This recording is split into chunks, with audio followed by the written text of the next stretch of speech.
Hi, good afternoon, everyone. I can see we've got quite a few people who've joined already, with possibly a few more yet to join. And I'll hand over to Gillian to kick us off today. Can you hear me? You can. Cool. It's all right. It just said mic disabled. Tēnā koutou katoa, ko Gillian Dudgeon tōku ingoa. Welcome to this webinar today. As you know, there are a number of changes happening in the vocational education and training sector at the moment. And one of the key ones is ensuring that industry have a much stronger voice and influence over how work-based learning and vocational training is delivered to support your industries. So we're going to give you some information about the changes to vocational education, and we're also going to explain the information that we're going to be seeking from you in the future about the network of work-based learning that you need in the future. And by that, what does that mean? We talk about network of providers. No, that's quite education type language. What it means is, as an industry, you've got choices about the way and who delivers work-based learning. So you might decide for your industry that one national organisation supporting all of your work-based learning is how you would like to works best for your industry. For other industries, you might like variety. You might like a national organisation plus to use some regional politics or private training organisations or a wānanga. Those are all options open to your industry. And what this session is about is just taking you through the rationale for that, the process around that, and to give you a bit of an understanding, because TEC wants to know that information before we start making decisions about who delivers different things to support your sectors, because we want to ensure that it's a really strong environment and that you be well supported. So, Bridget, would you like me to hand over to you now? Or would you,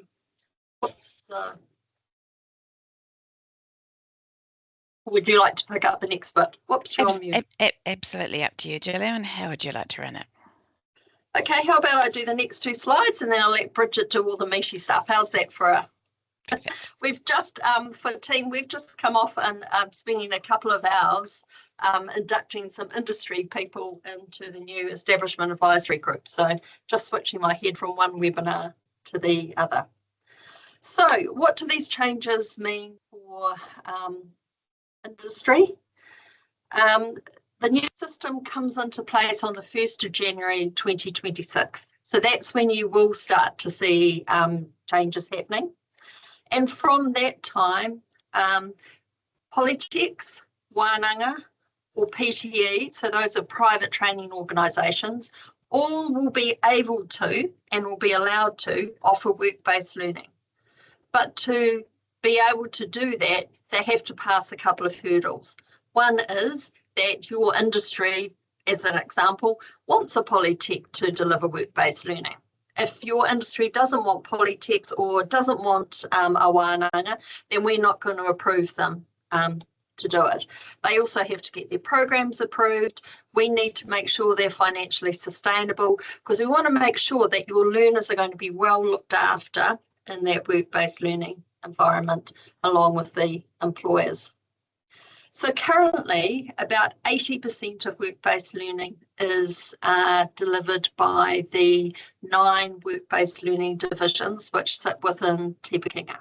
So these are like BCITO, you know, the ex-ITOs, MITO, EarnLearn, Service IQ, so all of those groups. So those 9 work-based learning divisions are within Te Pakenga. As part of the changes, Te Pakenga is being disestablished. And as part of that disestablishment, those 9 divisions are all moving out of Te Pakenga in January 2026. Okay. Now, the long-term vision is that that provision will go into ITPs, wānanga or PTEs. And the PTE may actually just look exactly like BCITO as an example, but as a PTE. But to get there and to ensure that industry have a say in what that future looks like, the work-based learning divisions are temporarily going to be transferred into these new industry skills. So industry skills boards are the organisations which do your qualification development and moderation functions. So the things that Workforce Development Council's currently do. We have got acronyms for Africa and vocational, so I apologise for that. But for the those work-based learning divisions are going to move out of Te Pukenga. They're going to stay in their individual divisions, so they'll be lifted and shifted, and they will be moved into an ISB. Okay, and that's for a period of up to 2 years, and then over the next 2 years, decisions can be taken about where and who's going to do that provision in the future. So who's going to look after the apprentices, who's going to look after the trainees. We do know that there are some industry groups, and construction for BCITO or MITO for their industry groups are really keen to continue with a national organisation and are really keen to just take MITO or BCITO and move it into a private training organisation that can carry on supporting their industries. And we would expect that those transitions will probably happen at the beginning of next year. But for those industries, that's not their only choice. So in the construction sector, if the construction sector actually wanted Polytechs or other PTEs or wānanga to also be able to deliver work-based learning, then that's what we want to hear from you, so that if those providers come to us, we can say, well, actually, yes, this is what industry wants, and then we can support it. So by December 2027, all work-based learning needs to be moved out to one of the ITPs, so the Polytechs, the wānanga, or to the PTEs. So that transfer has to happen. So there's a 2-year period. So we don't have to rush. We don't have to panic. All our apprentices and trainees are going to be well looked after and still be within their business divisions next year, if they're currently within Te Pukenga. Those business divisions will still be able to enrol the new learners coming in. And then over the next 2 years, there'll be a transition out of that model into another model. If for your particular industry, you're one of the 20% that actually today already uses a PTE, then there is absolutely no change. So if you have apprentices with MAST as an example, or with skills, then that will just continue and there will be no change. So the key things around this are about us being able to understand from industry what type of providers do you want, and then that will help us inform and make decisions about who we can fund in the sector to support you growing the number of apprentices and industry trainees. We go to the next slide. This is just reinforcing that in the short term, you're really not going to see any change. We'll see qualification development move from Workforce Development Councils to Industry Skills Board, but they'll continue to do the same work. Next year, we'll see 10 regional Polytechs stand up with their own independent councils, but the other business divisions, Polytech ones, will stay within Te Pukenga for next year. And if you're one of the, if your industry is supported by one of the work-based divisions currently within Te Pukenga, one of the 9, then you will be transitioned out to an ISB next year. And as I said, if you're currently already working with a PTE, then nothing changes at all for you next year. Next slide. Then through the next 2 years, things will start to change. ISBs will only be doing that qualification development. So by December 2027, they will go back to only doing their core function. They won't have anything to do in terms of training apprentices or trainees. So they'll be back to that independent standard setter function. Te Pakinga or New Zealand Institute of Skills and Technology will no longer exist, so that will have gone. There will be a range of independent polytechs around the country. Some of them will also be part of something called a federation. So that's a bit like a safety net where they can work together to ensure that they can keep supporting their local communities and regions. And then all work-based learning, so apprentices and trainees will be looked after either by a PTE, a polytech or a wānanga. So that's a sort of the high level piece. Bridget, to take over in terms of the detail.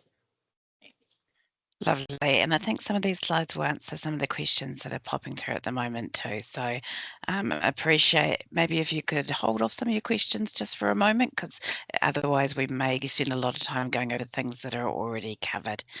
So we've talked a little bit about what the network of work-based learning provision is, and I think that's something we really want to get all industry people thinking about at the moment. What are the providers you need? What do they look like? How many?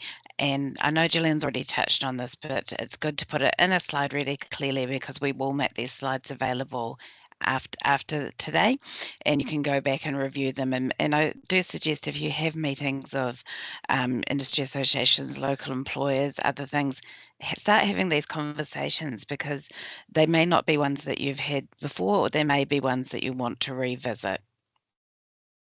And we certainly recognise that different industries will need different things. So it's not going to be a one size fits all. It's going to take quite a bit to work through that. If we can go on to the next slide, Courtney. So what is the role of industry in this? So we really want to hear from industry what they need and how the system can best meet those needs. So there will be a process where we go out and ask for industry views as part of this work. So this webinar is being held intentionally early so that those processes, those chats can start happening at your end as early as possible, and wherever possible, consensus can be reached as well. When we start talking about how many providers are in the network for each particular sector, we do want you to also think about the financial viability of that arrangement. We sometimes hear that a sector may want a lot of competition, but a small sector cannot maintain a large number of providers viably, and there's a real risk if that becomes too spread that the provider may fall over, and that's just really bad for the learner and for the employer. So it is an important part of the consideration. TEC remains the decision maker on which providers receive funding, and it's really important to stress that, because there may be factors that we consider that you can't see.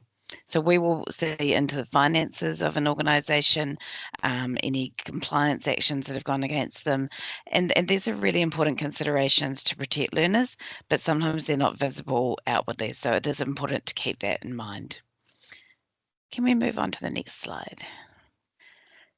So some things to include when you're considering these items is, how do we maintain national consistency as well as delivering regional responses?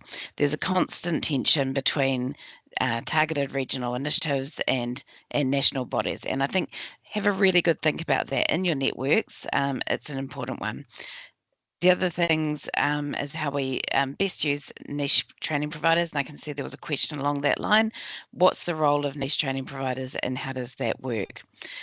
And like I've said, think about the sustainability of the network. We only have so many work-based learners in New Zealand.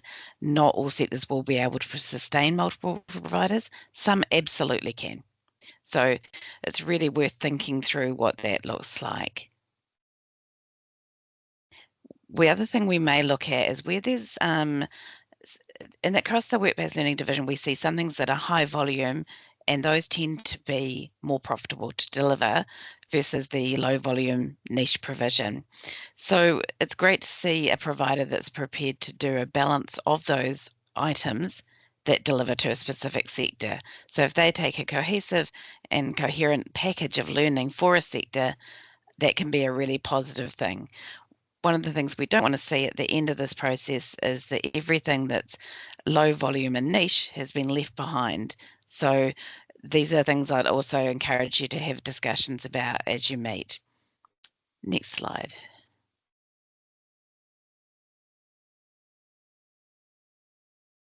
So this is a little bit about the timing of this, and I know there was some questions about this when I was still reading them, which I've stopped doing for a moment. So in general, most of the industry engagement will happen in 2026. In some cases, we will be doing early engagement, and that will be where there's a potential change that needs to happen more quickly. An example of that may be automotive industry who is looking to make some changes earlier, in which case we will do targeted consultation for those sectors. So that is possible where there is a need for an early change, but the vast majority won't be happening until 2026. TC will work alongside the industry skills boards that are stood up at that point, and we will go out and make an engagement plan for people. I understand it's probably incredibly tempting to want to leap in right away, and I do encourage taking the time and thought while the system stands up. We don't need to make all the decisions straight away. Next slide.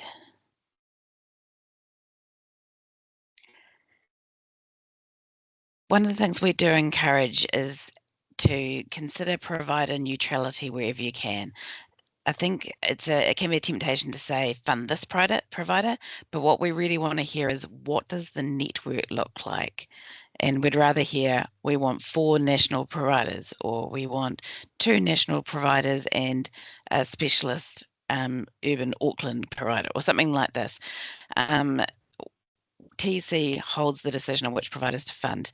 There is one slight exception where we may talk more directly about a specific provider, and that's to do with the transition of learners that are going to move from the ISBs out to providers, because that's quite a special transition where a provider will get a bundle of existing learners in provision. We will perhaps seek a little more input on those, so you will see that working a little bit differently. We do encourage providers to not use this as an opportunity to badger our lovely industry friends. Industry needs some time to develop their views here too, so we want to take the time to get this right, and that will be beyond the end of this year. Next slide. We've covered already, TC's funding decisions do cover a wide range of factors, and not all of those will be publicly visible.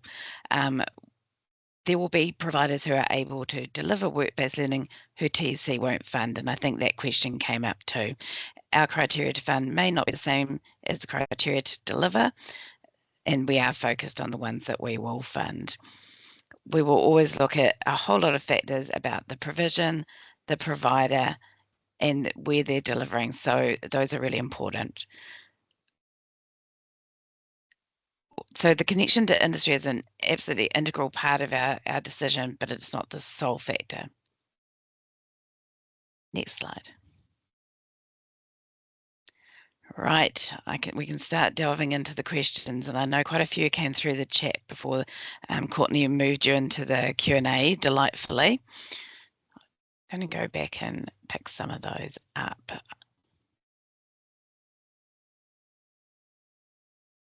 So I think we've answered about the timing and the small industry which wants to shift to a new provider. Again, I guess we've got this different, when we're talking about the network of work-based learning provision, I will just say that there's 2 sort of different things that are happening. So one is where we are inviting new providers to come in, and you will see that that is currently a very constrained process. The reason it is a constrained process is because we have not done industry engagement yet. And so we don't want to be making those decisions without being taught to industry. Whether a provider can come to us and present that they've done all that with industry, we consider them, but not when we don't. And that's why that high test that you've mentioned there is involved. The different side is the transition side. The transition side is when provision is coming out of the ISBs to providers, different process for that. That process has not been fully announced at this point.